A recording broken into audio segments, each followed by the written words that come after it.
जय श्री राम। बहुत स्वागत है आपका आपके अपने खास कार्यक्रम मानस ज्योतिष ज्ञान में। मैं हूं आपके साथ आचार्य राज मिश्रा।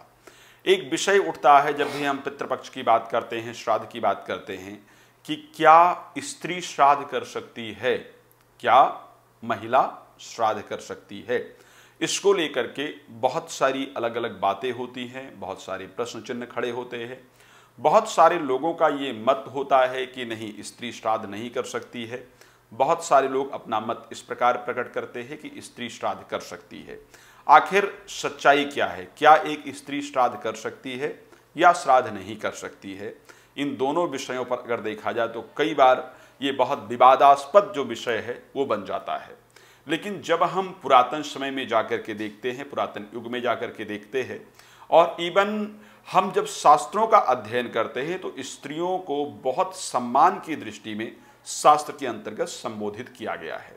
आप अगर श्री रामचरितमानस को उठाएंगे तो वहां पर बड़ा स्पष्ट कहते हैं कि उद्भव स्थित संहार कारणीम क्लेश हारणीम सर्वश्रेष्ठ करीम सीताम नतोहम राम वल्लभाम। माता जानकी की जब प्रार्थना करते हैं गोस्वामी तुलसीदास जी, तो स्त्री के लिए लिखते हैं कि उद्भव स्थित, कोई भी स्त्री किसी के जीवन में उत्थान की, जीवन में स्थिरता की और जीवन में पतन की, तीनों चीजों की कारण हो सकती है।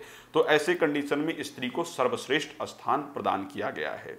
उसके साथ हम देखें, जब गोस्वामी तुलसीदास जी श्री रामचरितमानस की दूसरे श्लोक की रचना करते हैं तो कहते हैं भवानी शंकरो वंदे श्रद्धा विश्वास रूपिणो।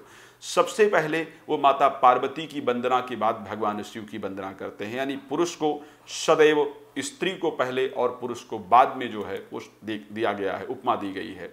हम सदैव राधा कृष्ण कहते हैं, हम सदैव सीताराम कहते हैं।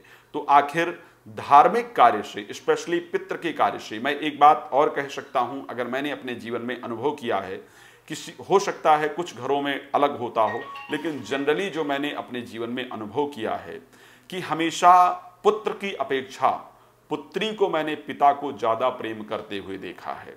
और एक पिता का भी जो प्रेम है वो पुत्री के प्रति कहीं ना कहीं अधिक होता है, ये देखा गया है।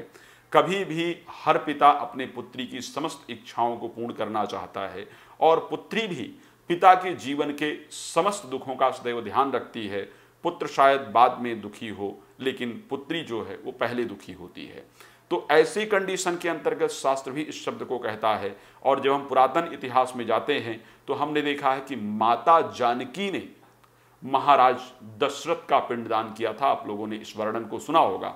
गया में ये बहुत अच्छी कथा आती है कि माता जानकी ने महाराज दशरथ का पिंडदान किया। शास्त्रोक्त विधि ये कहती है कि कोई भी स्त्री पुरुष का श्राद्ध कर सकती है। नहीं करने पर आपका पुरोहित, जिनको आप अपना पुरोहित मानते हैं, अपना पंडित मानते हैं, वो आपके लिए श्राद्ध, आपके पितरों के लिए श्राद्ध कर सकते हैं। तो यदि किसी प्रकार का भ्रम हो तो उसको मिटाते हुए कोई भी स्त्री श्राद्ध कर सकती है। शास्त्रों को विधान है। पितृपक्ष पर हम पितृदोष निवारण यज्ञ का आयोजन कर रहे हैं। यदि आपको भी अपना पितृदोष निवारण कराना है या पितरों को लेकर के किसी प्रकार से समस्या है तो आप हमारे दिए गए नंबर पर संपर्क करके पूरी जानकारी प्राप्त कर सकते हैं और तीर्थ क्षेत्र के अंतर्गत अपने पितरों के दोष का